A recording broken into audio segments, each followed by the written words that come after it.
நிபந்தனைகள் வந்து தாவேகா கட்சிக்கு வந்து விதிக்கப்பட்டிருக்கு தமிழகத்துல அப்படின்னு சொல்றாங்க. என்னையோ கூட தான் ஆர்ப்பாட்டம் பண்றதுக்கு அனுமதிக்க மாட்டேன்றாங்க.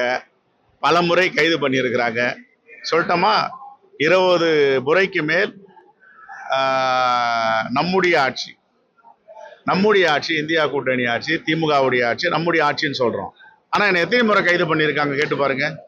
சைதாப்பேட்டையில தாடாண்டார் நகர்ல ஃபேன் கிடையாது, விளக்கு கிடையாது, அங்கிருந்து வச்சிருக்காங்க. காசிமேட்ல, போர்சர் எஸ்டேட்ல, சேத்துப்பட்டுல, திருவல்லிக்கேணியில, நுங்கம்பாக்கத்துல எத்தனை முறை எங்களை கைது பண்ணி வச்சிருப்பாங்க.